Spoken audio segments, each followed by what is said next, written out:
Humano Derecho Radio Estación presenta. Acceso a la Justicia presenta Justicia en la Mira. Derechos Humanos. Poder Judicial. Análisis. Jurisprudencia. Actualidad. Entrevistas. Agenda. Justicia en la Mira. Observa, denuncia y defiende. Tus derechos, los de todos. Hola amigos, bienvenidos a Justicia en la Mira, el programa de la ONG Acceso a la Justicia por Humano Derecho Radio Estación. En los controles nos acompaña Héctor Meneses y en la producción y dirección de este espacio, los directores de Acceso a la Justicia, Laura Louza y quien les habla, Ali Daniels. Bueno, hoy vamos a continuar informando sobre el caso de la compañera que hablamos en el programa pasado, que como les dijimos, estábamos en vilo ese día, terminamos diciendo que al día siguiente la iban a ingresar a un hospital para darle tratamiento. Cuéntanos, Laura, ¿qué pasó en ese caso? Recordemos que es una compañera que tiene una nieta que tiene neumonía y que la dejamos que la habían ido rebotando de hospital en hospital hasta que finalmente, en el día que hicimos el programa la semana pasada, quedamos en que al día siguiente la iban a ingresar para hospitalizarla. ¿Qué pasó? Hola, Lee. Bueno, muy feliz otra vez de estar aquí. Sí, efectivamente, tuvimos 2 días en esa situación donde la rebotaron de hospital en hospital y la devolvieron finalmente a la maternidad donde la bebé nació, a la Santa Ana, porque allí era donde había tomado la bacteria que le ocasionó la neumonía. Entonces, de hecho, en los varios sitios eso es lo que decían, pero la Santa Ana, que fue donde ellos primero fueron, ante esa situación les dijo que no podía. Que entiendo es una clínica del Seguro Social, ¿no? Es una maternidad, sí. Uh-huh. Entonces, ellos el día siguiente iban a la Santa Ana, incluso con una referencia al médico de otro hospital, y aparentemente la persona que la iba a ingresar dijo que sí, pero el director dijo que no. Entonces, entonces también otra vez se regresaron al hospital donde estaba el médico que finalmente había atendido a la niña, que le había dado su tratamiento, y allí trataron de ver dónde la podían llevar y no había manera. Entonces fueron con una ambulancia al Pérez Carreño una primera vez y no la aceptaron. Tampoco. Y volvieron a hacerlo y entonces finalmente la aceptaron. Entonces la niña en la tardecita noche fue ingresada al Pérez Carreño y la niña está ahí. Bueno, después se le determinó el antibiótico al Pérez Carreño, entonces la niña... ¿Se le agotó? Se le agotó, entonces la niña quedó sin antibiótico, entonces bueno, la familia comprando las cosas, bueno, y en eso están, pero la bebé tiene pues varios días ya allí. Sí, pero tengo entendido que se agotó el medicamento y estuvo sin el tratamiento un par de días. Sí, y entonces eso es importante destacarlo. Y entonces el problema ahí es que, claro, después empezaron a buscarlo y entre una cosa y otra, y bueno, ocurrió que la bebé hay que repetirle todo otra vez. Entonces está recién nacida y entonces estuvo bajo antibiótico como 3 días con la neumonía. Lo bueno que no ha tenido más fiebre, pero ahora hay que ponérselo 7 días. O sea que la bacteria era algo muy fuerte. Y bueno, también lo que cuenta la compañera es que el sitio, obviamente, hay muchos bebés que fueron contaminados y que también ha ocurrido que ha habido muertes de bebés, no necesariamente por esa razón, pero bueno, es la situación de la emergencia humanitaria que conocemos y que, por cierto, entiendo que tú tienes unas cifras ahí que nos quieres comentar, ¿no? Sí, bueno, en realidad no son varias, sino es una sola, que tiene que ver con una exposición que nos hizo en estos días Susana Rafali, que trabaja, una especialista en temas de nutrición, que trabaja en Cáritas y que, bueno, lo que hace es reflejar esto que tú estás señalando. Nosotros lo que describimos en el caso de la compañera de Acceso es evidenciar lo que tiene que padecer una persona cuando tiene un bebé enfermo y no le queda más remedio, porque es de escasos recursos, que recurrir a la salud pública. En este caso, Susanita nos ha explicado que la desnutrición crónica en Venezuela se ha duplicado, es decir, de 7,5% de niños que vivían en situación de desnutrición crónica, ya eso está llegando al 15%. Con lo cual, muy a pesar de todos los dichos del gobierno de que están haciendo y que están supuestamente atendiendo las necesidades de la población, lo cierto es, lo concreto es que los más desvalidos, que son los niños, su situación de los más pobres está empeorando. Y no solamente eso, sino que además hay que decir que estas cifras que da Susanita no es que las da del cafetal o las da, ellos trabajan, Cáritas trabaja en las áreas más pobres de la población, es decir, en los sectores D y E. De modo que no es una cuestión fabricada, ellos tienen comedores donde se han especializado en rescatar a estos niños y tratar de darles una alimentación en una situación muy complicada, porque ahí hay unos dramas existenciales muy fuertes, donde educar a la madre y darle los elementos para que mantenga un niño no es una situación fácil, porque no ganas nada haciendo que un niño gane peso para que después vuelva a caer en la desnutrición. Entonces, como ven, esto es una situación muy complicada que lamentablemente el caso de nuestra compañera lo que hace es evidenciarlo, ponerle un nombre a una pesadilla que es la que vive la población venezolana en general.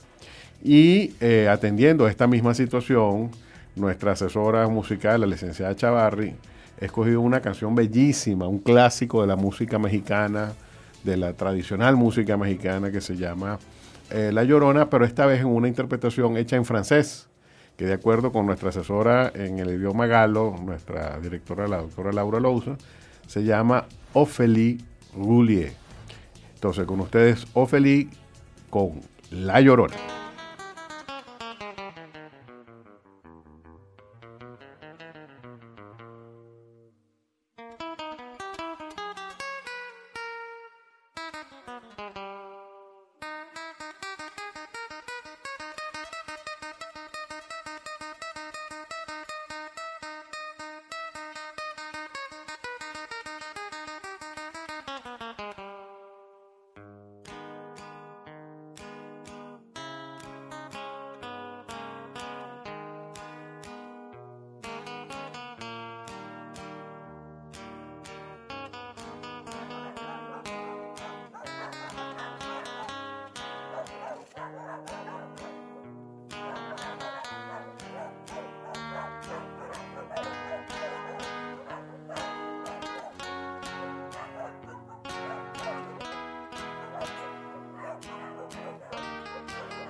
Sortais dans ton plein jour pleureuse. Quand tu passais, je t'ai vu. Tu sortais d'un temps plein jour pleureuse. Quand tu passais, je t'ai vu. Un beau manteau tu portais pleureuse que la Vierge. Je t'ai cru. Un beau manteau tu portais pleureuse que la Vierge. Je t'ai cru. Ay de mí, llorona, llorona, llorona, d'un champ de lys. Ay de mí, llorona, llorona, llorona, d'un champ de lys. Celui qui ne sait d'amour pleureuse ne sait pas ce qu'est le martyre. Celui qui ne sait l'amour pleureuse ne sait pas ce qu'est le martyre.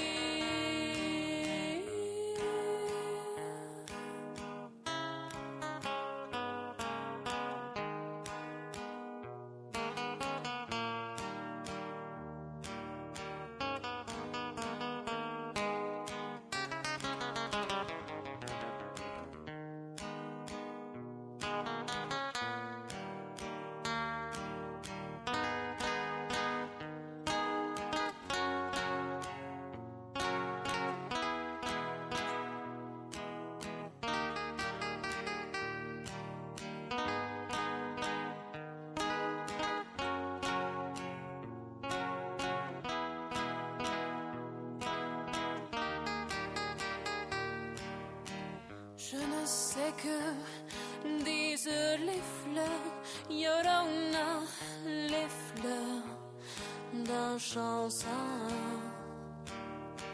Je ne sais que disent les fleurs, Yorona, les fleurs d'un champ sain. Que quand les caresses le vent pleure, on dirait qu'elles en pleurent. Que quand les caresses le vent pleure, on dirait qu'elles en pleurent. Ay de mí, Llorona, Llorona, Llorona, emmène-moi loin. Ay de mí, Llorona, Llorona, Llorona, emmène-moi loin. Couvre-moi de ton châle, pleureuse parce que je me meurs de froid.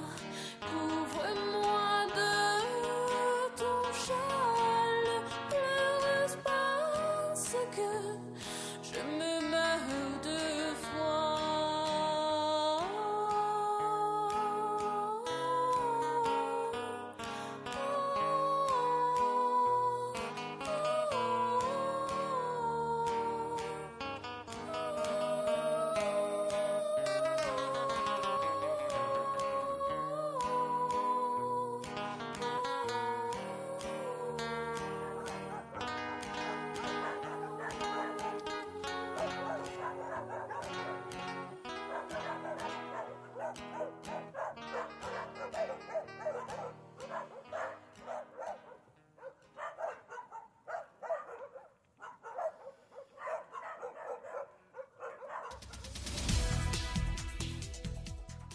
Bueno amigos, luego de hacer catarsis con esta hermosísima interpretación en idioma francés de ese clásico mexicano, vamos a continuar, pero antes les vamos a recordar que nos pueden seguir por las redes sociales a través de Twitter por @acceso a justicia y por Instagram y por Facebook a través de la expresión acceso a la justicia. Y bueno, ahora vamos a tocar otro tema de muchísimo interés que tiene que ver con algo pues que sigue siendo de actualidad, que es el tema electoral, ¿no? El tema electoral, bueno, como saben, ahora se hizo este comité preliminar, ya se conformó definitivamente, y el tema es que muchas preguntas, la gente tiene pues, muchas interrogantes, muchas dudas, y sobre este punto, pues creo que Laura nos puede dar muchas explicaciones que la gente ahorita nos está pidiendo. Laura, cuéntanos, ¿cómo es esto de la elección de un CNE? ¿Cómo se hace? Sí, Alía, pero antes de eso quería que tú nos aclararas un punto importante, que yo entiendo que cuando ya un país está en 10% de desnutrición infantil, es que se empieza a calificar como precisamente que hay una crisis humanitaria, o sea, es un indicador fundamental. De acuerdo con lo que nos comentó Susana, Venezuela ahorita está en un umbral que se mueve, que por eso ya no lo califica de uno u otro, sino que estamos entre los dos, que estamos entre crisis humanitaria y hambruna. Porque hasta 10 es crisis y a partir de 10 es hambruna, pero como se mueve, ella dice que estamos entre dos, y como ves, ninguna de las dos es buena, pues. O sea, estamos entre malo y peor. O sea, es peor, pues. Claro, así es. Claro, y eso corrobora, pues, lo que se ha dicho, que hay una crisis humanitaria, que los expertos llaman emergencia humanitaria compleja, que precisamente tiene que ver con que la causa del problema es un quiebre institucional o la falta de Estado para cubrir las necesidades básicas del ciudadano. Efectivamente. Correcto. Bueno, y hablando de esa falta de Estado y esos problemas, precisamente, finalmente se está dando después de 16 años, una posibilidad de tener un CNE plural, aunque claro, lo ideal no es que fuera plural en el sentido que tenga, vamos a decir, conformación o rectores de un lado o de otro, sino que fuera totalmente imparcial y técnico, ¿no? Que es lo que se busca en un órgano como el árbitro electoral que precisamente por su mandato debe ser imparcial, porque si no va a favorecer un partido político u otro, y esa no es la idea, sino que favorezca realmente lo que establece el voto del ciudadano. Entonces pero por lo menos están actuando, hay pluralidad en la actuación para conformarlo, que es lo que establece la Constitución. Entonces, como ya dijimos, ahorita se logró el nombramiento definitivo de la comisión preliminar, que es lo que establece la Constitución, que son 11 diputados, donde tenemos que en la actualidad tenemos 7 de la oposición y 4 del partido de gobierno. Entonces vemos que la mayoría obviamente es oposición, porque la asamblea está conformada en una gran mayoría por la oposición. Entonces tiene sentido. Y esta comisión preliminar ahora lo que debe hacer es evaluar los candidatos que se postulen por la sociedad civil para integrar luego el comité de postulaciones, que es en realidad el que establece o preselecciona una lista de candidatos para rectores. Es decir, que ahora lo que estamos es en el comité que va a seleccionar o preseleccionar a los que pueden ser rectores, para que después la asamblea tome la decisión correspondiente. Bueno, es que vamos a recapitular. Okay. El comité preliminar es el que va a escoger a su vez al comité de postulaciones, ¿no? No me expliqué bien. Explícanos. Entonces, ajá. Claro, fíjate, el comité de postulaciones está integrado por 11 diputados. El comité de postulaciones, por electoral, eso, que es otra cosa. Que es otra cosa, y 10 miembros de la sociedad civil. Okay. Y eso es lo que dice, y la Constitución, la Constitución dice otra cosa, que ese es otro tema. Pero entonces, la ley del poder electoral lo que establece es que antes de conformar el comité de postulaciones, vamos a conformar la comisión preliminar. ¿Qué es lo que se acaba de constituir? Que son los 11 diputados. Okay. Que ellos, a su vez, Ajá. van a preseleccionar a los otros 10 miembros que son de la sociedad civil, que esos 10 miembros nuevos, más los 11 diputados ya seleccionados, son los que conforman conjuntamente el comité de postulaciones, es decir, que tiene 21 miembros. El comité de postulaciones que tiene 21 miembros y que es el que va a postular a los candidatos para ser miembros del CNE. No los postula la según la Constitución, según la ley, los postula el Poder Ciudadano, Okay, la se lo Facultad entrega, de Ciencias okay. Jurídicas y la sociedad civil, y en determinados números. A su vez, ese comité de postulaciones lo que hace es que evalúa esos candidatos y hace una lista que le entrega a la Asamblea Nacional para que luego ella designe los rectores. Exacto, a esa postulación me refería. Ellos no lo nombran, sino que le hacen ese planteamiento a la Asamblea Nacional. Sí, lo evalúan, pero sí los evalúan, claro, y hacen okay. una preselección. Okay. Pero claro, no estamos todavía ahí. Ahorita estamos en la comisión preliminar, que es de diputados nada más. Esos diputados van a escoger dentro de los postulados por la sociedad civil cuáles son los 10 que van a conformar conjuntamente con esos diputados ese comité de postulaciones electorales. Y ese comité, a su vez, después de sacar un baremo y un cronograma, va a evaluar a las personas que se postulen ya para ser rectores, no parte del comité de postulaciones, que es lo que viene ahorita. Y allí es que nos vamos entonces a escoger el CNE. Ok, o sea que estamos empezando el camino. Empezando apenas. Bueno, dicho esto, pasamos a nuestra siguiente pausa musical con una canción que se llama Horas Ligeras, en la voz de Lox Pixel.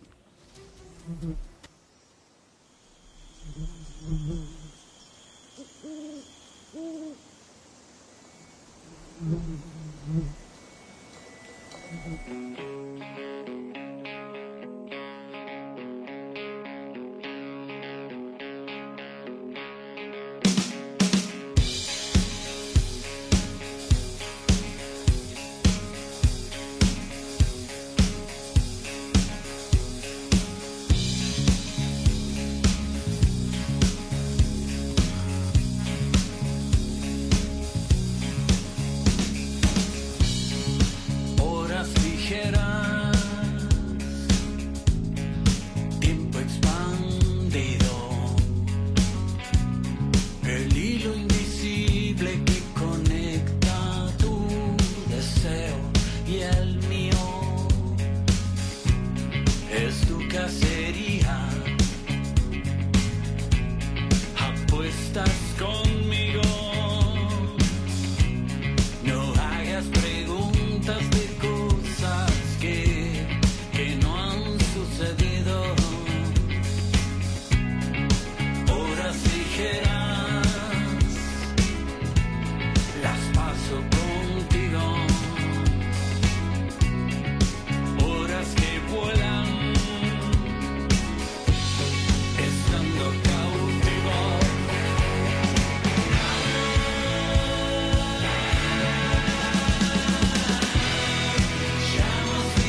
casación.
La hora loca.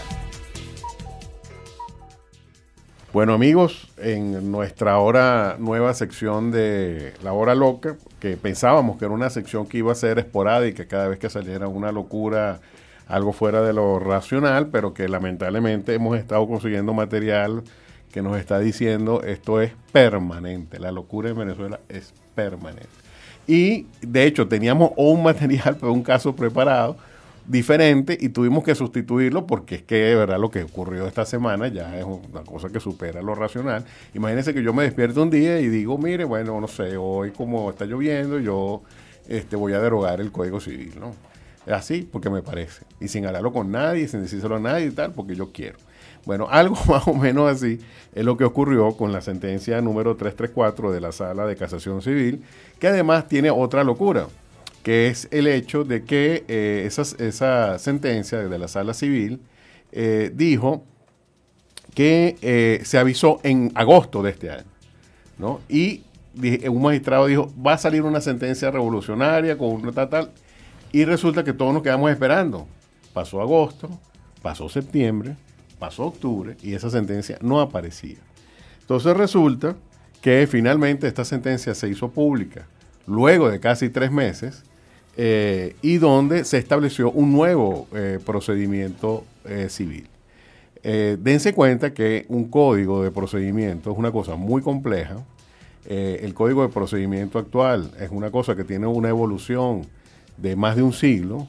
La última reforma fue de 1986, y en esta sentencia la Sala Civil resolvió una cosa tan compleja como es el proceso civil en 10 páginas. ¿Ok? Y el punto aquí es que la situación es que el tribunal lo hizo alegando 2 elementos. Bueno, Laura bueno, lo que tengo aquí anotado es esto, que la sentencia es la 334, pero bueno, igual sí, lo vamos a confirmar. Por si acaso que si no es la 397, bueno, que es lo que yo recuerdo. Ok, pero bueno, en todo caso, el punto es que en esta sentencia se alegan 2 cosas para crear un procedimiento civil, y es que una que hubo control difuso, que ya voy a explicar qué es, de la Constitución, y en segundo lugar que hubo omisión legislativa. Entonces, lo primero que hay que decir para nuestros oyentes es que la omisión legislativa es una competencia que tiene la Sala Constitucional, artículo 336 de la Constitución, numeral 7, para cuando ocurran omisiones legislativas, donde se dice que la Sala podrá establecer los lineamientos para subsanar esa omisión. Y ahí ya es indiscutible si esa expresión da para hacer lo que ha hecho la Sala Constitucional, que es nombrar al CNE, nombrar otros poderes públicos cuando no tiene la competencia para ello expresamente. Pero eso en todo caso es de la Sala Constitucional. ¿Ok? Bueno, resulta que la Sala Civil alegó ese argumento para ella, para sí, ¿no? Entonces ya por ahí es un argumento que no tiene ningún basamento jurídico, porque como hemos dicho, esta potestad es para la Sala Constitucional. Y en segundo lugar está el tema del control difuso. ¿Qué es el control difuso? El control difuso es una herramienta que tiene el juez, cualquier juez de cualquier tribunal de la República, que considera que en un caso particular una norma de rango legal es inaplicable. Entonces, esa norma dice, bueno, para este caso, yo considero que esta norma es inconstitucional y para este caso en particular, yo la desaplico. O sea, danse cuenta que el término no es nulo, sino que yo desaplico la norma, le quito efectos a esa norma y utilizo otra norma para sustituirla. Entonces, en este caso, el juez ni crea la nueva norma, sino que dice, bueno, se aplica, por ejemplo, si no es el código de... El código de comercio, entonces se aplicarán las normas del Código Civil u otra supletoria, por ejemplo. Entonces, el punto es que en estos casos el juez no puede legislar, sino que utilizar dentro de las herramientas que le da el derecho cuál es la norma aplicable. Bueno, aquí dictaron un nuevo procedimiento. Y adicionalmente hay que decir que se está vendiendo como que la oralidad es la panacea, es la solución para todo, y crearon un procedimiento oral.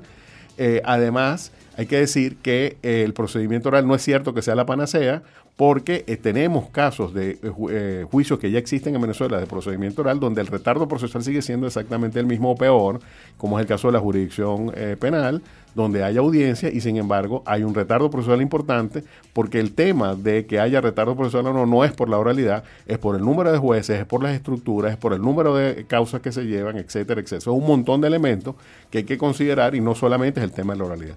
Adicionalmente hay que decir que los tribunales civiles están dando pena, porque ustedes dirán, bueno, eso le toca a los jueces, a los abogados. No, señor, si usted tiene que cobrar una deuda por vía judicial, a usted le afecta este cambio. Si usted va a divorciarse, a usted le afecta este cambio. Es una cosa que nos afecta a todos los venezolanos, a todos los ciudadanos, que algún día tenemos que ir a tribunales por este tipo de situaciones.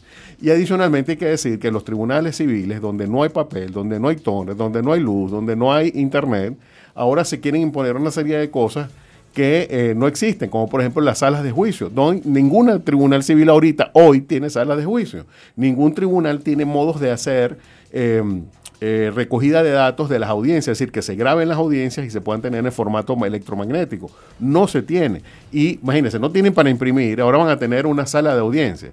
Entonces, adicionalmente a eso se agregan elementos como, por ejemplo, que las notificaciones van a ser por vía electrónica en un país donde la mitad de la población no tiene internet y donde, salvo Caracas, el resto de las ciudades tienen unos cortes de luz extremadamente largos y tienen una carencia de servicios que hacen imposible, ya no digo que exista la vida judicial, sino que exista la vida misma, porque se trata de que son servicios básicos esenciales, ¿no? Entonces, como ven, lamentablemente ahora la Sala Civil le dio por legislar, usurpando poderes de la Asamblea Nacional y en consecuencia, pues, nos encontramos en una situación que no podemos calificar sino de irracional y por lo tanto parte de nuestra hora loca. Y dicho esto, pasamos ahora a la tercera pausa musical con una canción que se llama Guasina y está interpretado por un grupo de Puerto Ordaz que se llama Colibrí y trata sobre los hechos de las protestas del año 2017. Con ustedes, Colibrí en Guasina.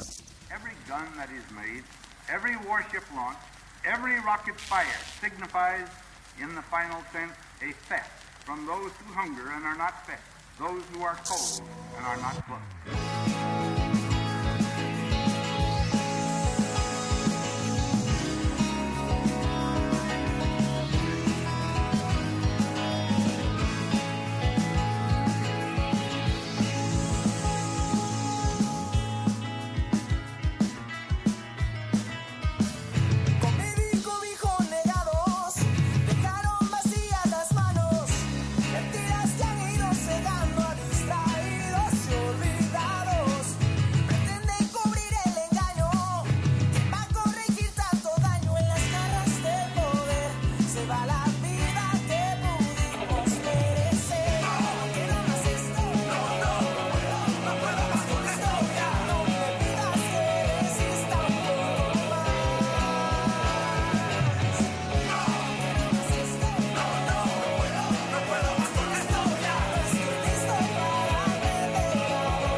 no sabe ver cuánto más hay que sufrir para entender. Ahora pido perdón, me empaché, antes del egoísmo que triunfó otra vez. No sé qué estaba pensando, no lo sé. Cuando en mi corazón jura mi parecer, nos queda un poquito de esperanza y fe de que vuelva a ti la dicha de la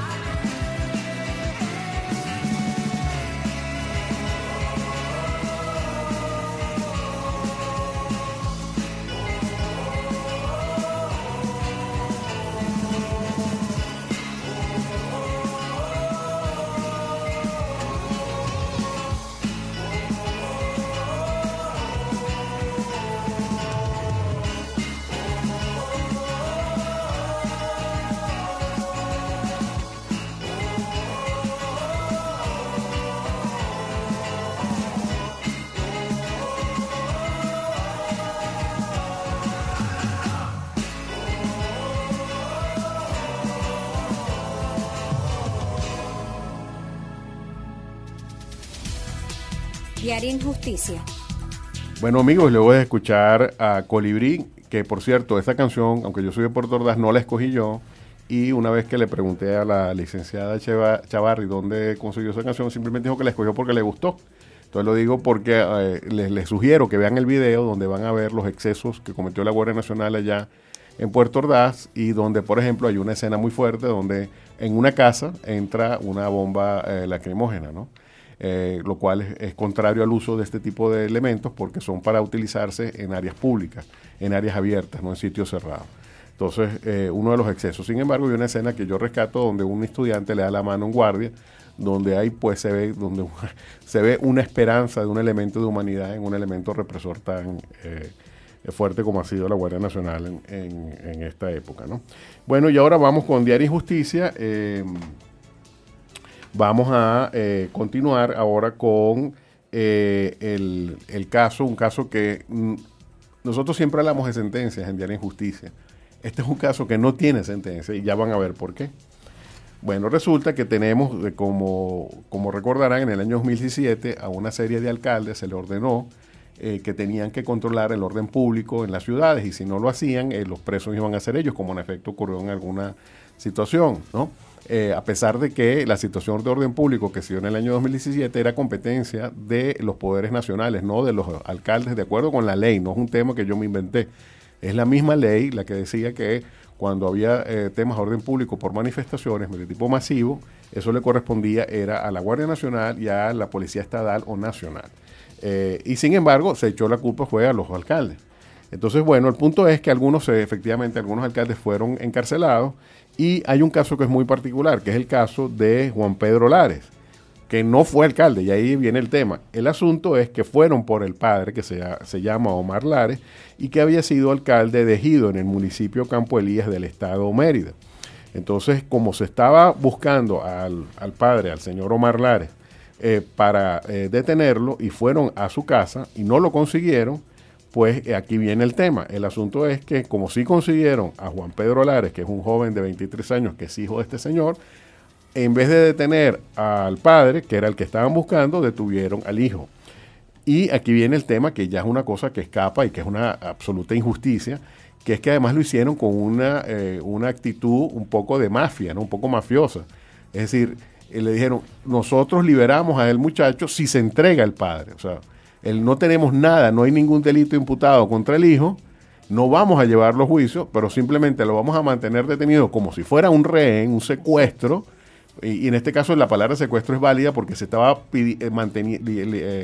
manteniendo una persona sin libertad a cambio de algo. En este caso no era de dinero, sino era a cambio de que el padre se entregaran. Esto es una cosa que en un Estado de Derecho es absolutamente inaceptable, meter preso a alguien a cambio de que tu padre se entregue. O sea, es una cosa que realmente es muy lamentable. El punto es que esta persona, además, ella lo narra, fue rociado con gasolina con la intención de prenderlo en gasolina si no decía dónde estaba su padre cuando lo detuvieron. En principio, el gobierno no quiso reconocer que él estaba detenido, y los familiares se enteraron que estaba en el SEBIN porque la madre, haciéndose, digamos, como diríamos en criollo, haciéndose la sueca. Llegó un día el SEBIN y llevó comida y dijo, bueno, esta es la comida para Juan Pedro López, como que si ella supiera que él estaba ahí. Y el señor del SEBIN que estaba ahí la recibió y dijo, sí, ya se la vamos a entregar. Entonces, con esa manera, de esa manera tan increíble, fue que la familia supo que él estaba ahí detenido, ¿no? Y a partir de ahí, bueno, sigue el calvario, por lo menos ahí hubo un alivio de la familia, por lo menos de saber que su hijo estaba en un sitio, porque no lo sabían dónde estaba. Entonces ya ahí hubo una desaparición forzosa, porque, como dijimos, no se sabía dónde estaba. Luego de esto estuvo varios meses detenido, y para que tengan una idea, en una entrevista que le hizo Provea, él declara lo siguiente. Él dice, tuvimos el apoyo de mucha gente que nos llevó comida, porque si no estuviéramos en estado crítico de salud. Sin embargo, cuando nos llevaban comida, los funcionarios se la comían. Y luego hubo un motín, y a partir del motín fue cuando tuvieron finalmente el acceso a un poco más de comida, porque ya los guardias no estaban para comérselo, ¿no? Cuando le preguntaron, bueno, ¿y te visitaba tu familia? Dice, en 10 meses que estuvo detenido, dice, mi madre pudo ir porque acuérdense que el padre no podía ir porque lo iban a detener, ¿no? Entonces, mi madre pudo ir 2 o 3 veces, en 10 meses, recordemos. En las 2 primeras oportunidades solo fueron 10 minutos y luego de 8 meses pudo entrar mi tía por 1 hora y mi madre por 1 hora. Esas fueron las únicas visitas que tuvo en ese tiempo. Del resto no pude ver a más nadie. Y este señor fue uno de los liberados en ese show triste y lamentable, donde se hizo una especie de comisión de la verdad de la Asamblea Constituyente y hubo un acto, una cosa escenográfica ya en la Casa Amarilla, donde se pasó por cadena de radio y televisión que había una liberación de presos. Bueno, en ese grupo de presos estaba este muchacho, pero él no estuvo ahí en la Casa Amarilla, porque como no lo podían presentar, porque estuvo preso sin orden judicial, sin juicio y sin imputación, estaba secuestrado, entonces le dijeron, vete por detrás, dile a un familiar que te venga a buscar, y él salió por el SEBIN, él no salió por la Casa Amarilla. Pero estaba en la lista de las personas liberadas, o sea que el gobierno reconoció que él estaba preso y estaba detenido. Pero no tuvieron en la cara dura, porque no hay otra manera de decirlo, de presentarlo junto con los demás, porque los periodistas iban a decir, bueno, ¿y este señor qué hace aquí? ¿Por qué está preso?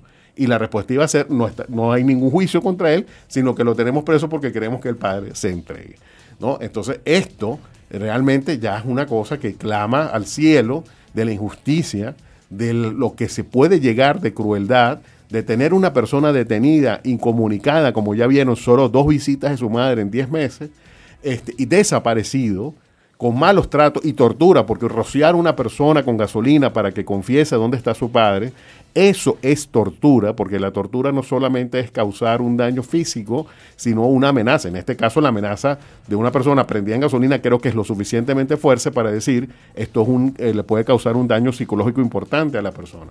Entonces, como ven, este caso es de verdad uno de los casos más inenarrables de la crueldad del régimen y que pone manifiesto los extremos que se puede llegar con tal de perseguir a una persona y además hay que decir dónde está el defensor del pueblo, dónde está la fiscalía, que durante 10 meses no actuaron en estos casos, ¿no?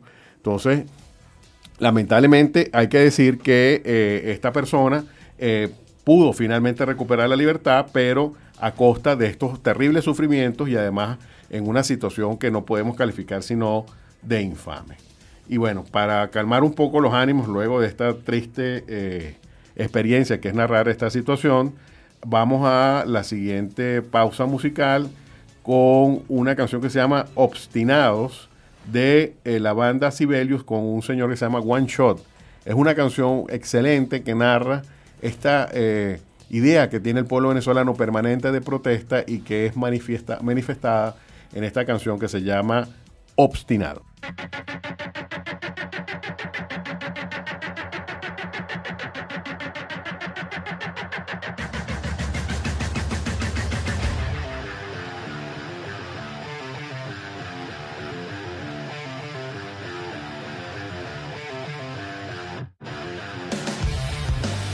Sibelius, alongside One Shot, obstinados, demander.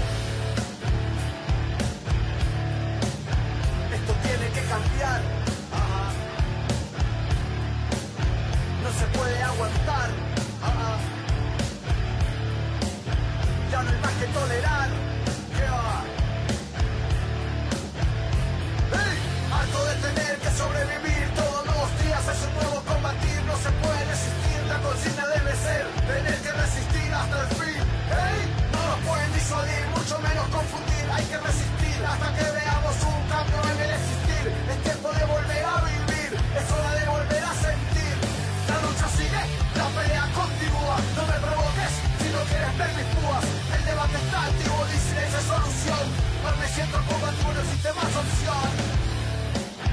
Llevan disidencia. That's right. Quieres que cambie nuestra realidad como país, hay que actuar con responsabilidad, más seriedad, cero vaciedad. Es tiempo de comenzar a ver toda la verdad. Es nuestra culpa que estemos como estamos. Sin embargo, diariamente nos señalamos, unos a otros nos culpamos, nos enjuiciamos, sin darnos cuenta que somos familia, somos hermanos. La lucha sigue, la pelea continúa. No me provoques si no quieres ver mis púas. El debate está activo, disidencia, solución. Pues me siento combativo, no existe más opción. La lucha sigue, la pelea continúa. No me provoques si no quieres ver mis púas. El debate está activo, disidencia, solución. Pues me siento combativo, no existe más opción.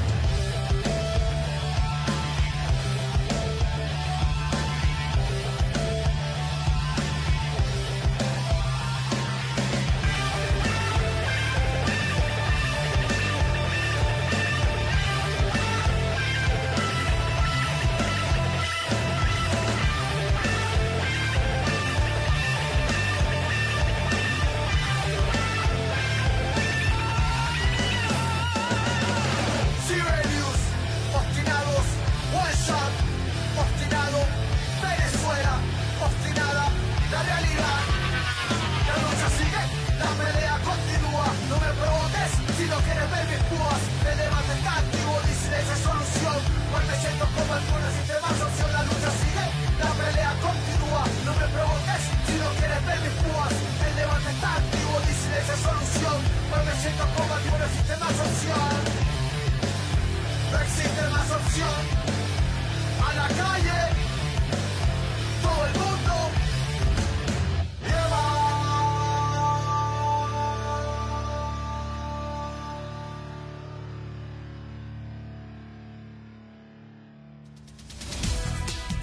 Poesía y derechos humanos.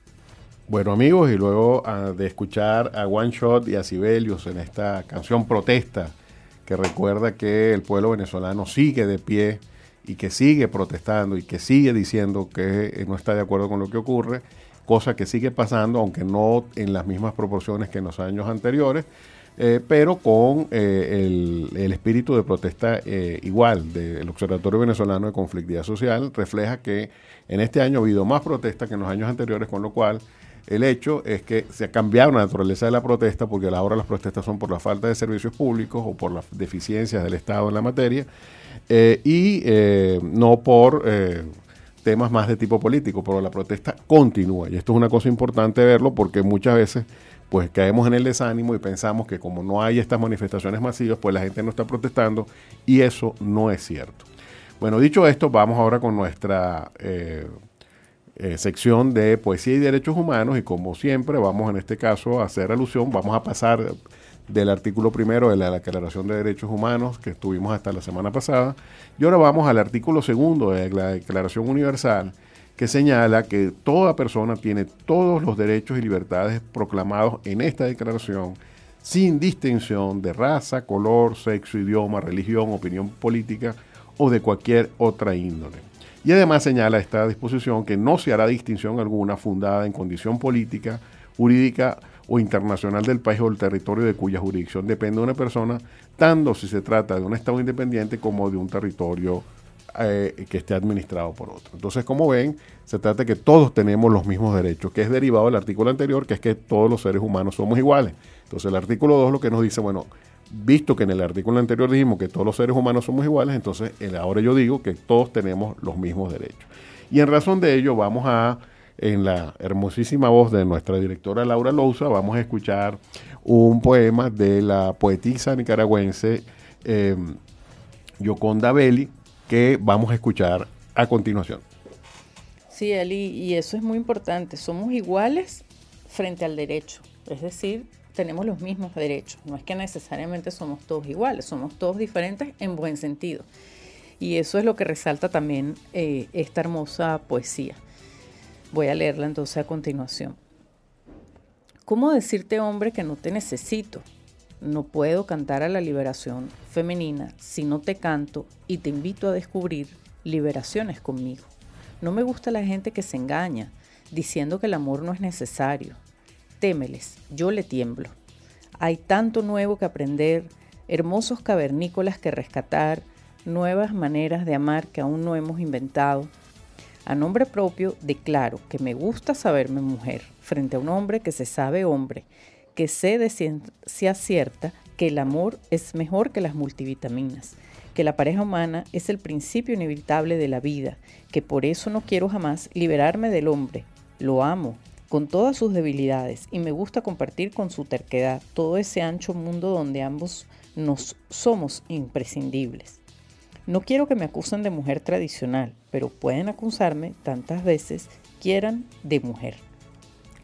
Muy bien, hermoso poema de esta gran poetisa nicaragüense que, por cierto, fue sandinista y ahora está en la oposición, lo cual demuestra una vez más que cuando un régimen viola los derechos humanos, una persona, aunque comparta ideología con ese régimen, no está obligada a avalar las violaciones gravísimas de derechos humanos que ocurren bajo él mismo. Debemos recordar que en las protestas del año pasado en Nicaragua murió muchas más personas de las que murieron en Venezuela.